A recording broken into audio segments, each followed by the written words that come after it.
Picasso. Getting to know the world's greatest artists. Pablo Picasso was one of the greatest artists of the 20th century. He was born in Magdala, Spain in 1881 and died in France in 1973. Picasso's father was an art teacher at the local school. He encouraged his son to paint and draw. He wanted Picasso to become a great artist someday. I think we have a great artist on our hands. I think we have a great mess on our hands.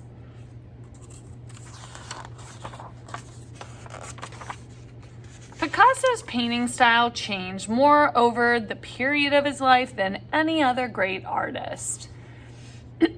He was always trying new and different things. The painting above was done when he was only 15 years old. This was a painting that was done when Picasso was 57. This one. Notice the difference. This is really realistic and this is very abstract and different. There's quite a difference between the two paintings, isn't there?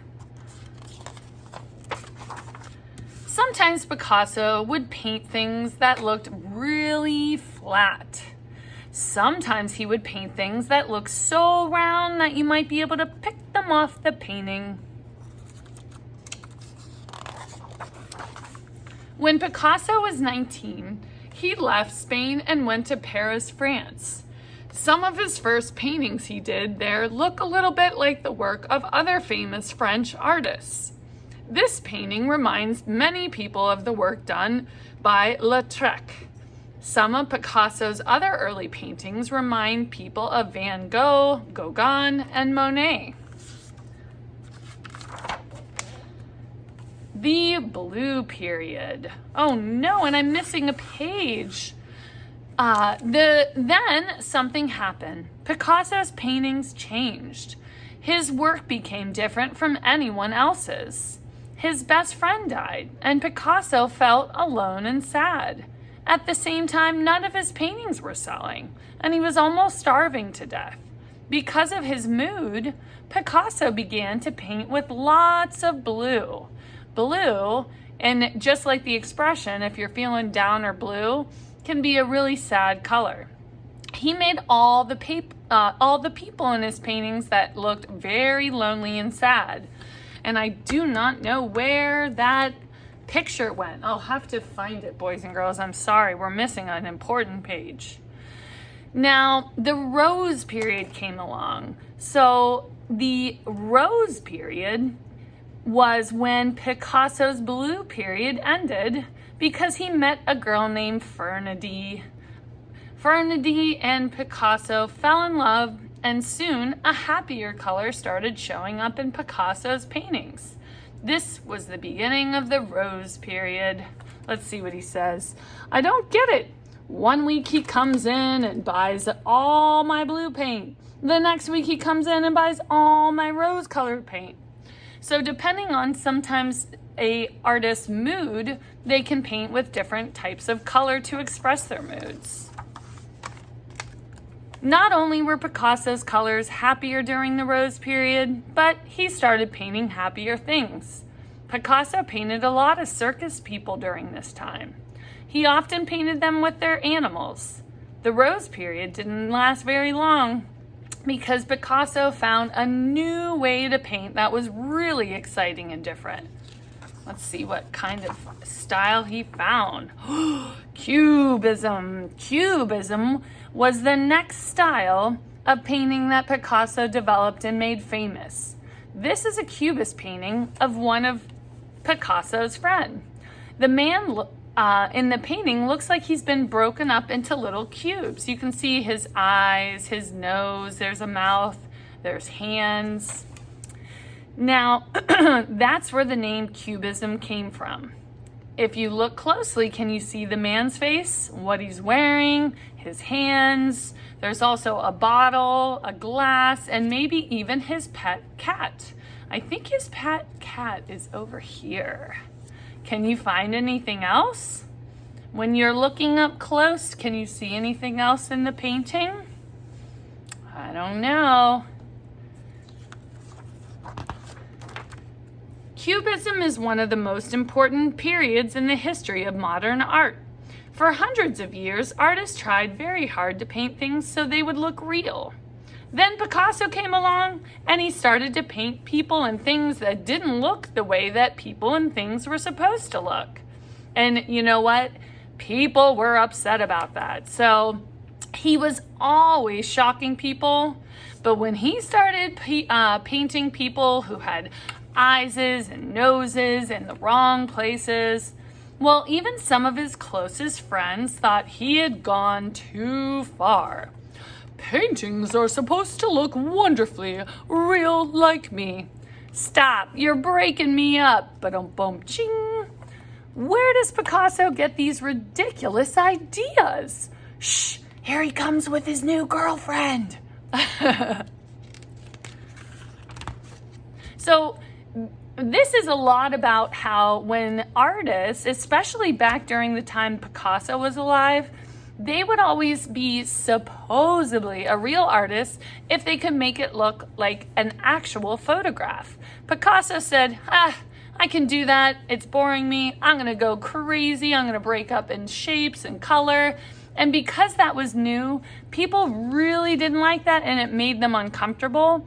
So when people get uncomfortable, they just want to make somebody else feel bad, which is not a good thing. It's kind of like being a bully, which is never a good thing. Picasso kept working with his cubism and it changed over the years. It became much more colorful and flatter looking. It also became easier to see what Picasso was painting. In the painting Three Musicians, you can see that there are three musicians and tell what instruments they're playing. In another style that popped up for a while, Picasso painted people who looked more real again. Picasso had just visited Rome, a city filled with statues and monuments. When he returned from his trip, he did a series of paintings in which people looked like they'd been chiseled out of stone like statues. So when he went and saw other pieces of artwork in Rome, it definitely influenced him to change his style. That's why when Mrs. Stevenson says, oh, there's no such thing as copying, it's being inspired and then doing it in your way. Guernica. In 1937, something happened that made Picasso paint his most powerful and serious painting. Remember our art design. We spoke about how and why artists make different pieces of artwork. One was to express emotions. There was another one that talked about different historical events. This is one of those examples. So during a civil war that was going on in Spain, the small town of Guernica was destroyed by bombs. Thousands of innocent people were killed and injured. Picasso became very angry and he used everything he knew to make a painting that would show the world just how foolish he thought war was. He named the painting after the town that was destroyed. This is Guernica. You can see Picasso used dark colors, cubism, and lots of expression to get his angry feelings across in his paintings. He also used size. This painting is huge. It's 12 feet high. That's like two Mrs. Stevensons on top of each other. I'm almost 6 foot, so it would be two of me. So 12 feet high and 20 feet wide. So this was huge. It could be almost on the side of a building.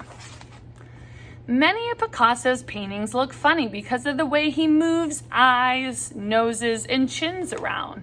This amazing thing about these paintings is how much they look like the real person. Look at the painting of Picasso's best friend. On the opposite page here, does it look like the same man shown in the painting below? I'd hate to see how I would have come out if I weren't his best friend.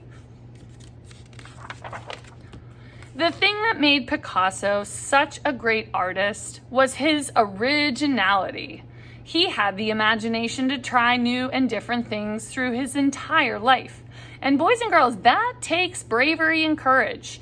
If you are a risk taker, you're willing to do things that are different, even when nobody else is. and that does take courage.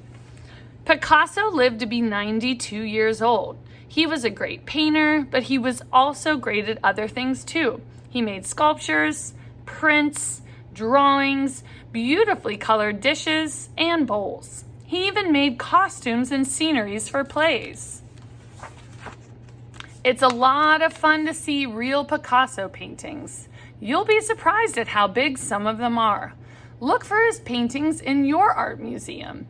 If you go down to the Carnegie Art Museum, there are Picasso paintings there. The pictures in this book came from the museums listed below. If none of these museums are close to you, maybe you can visit one when you are on vacation. I hope you enjoyed our Picasso story, and I cannot wait to see your Picasso faces. Bye-bye.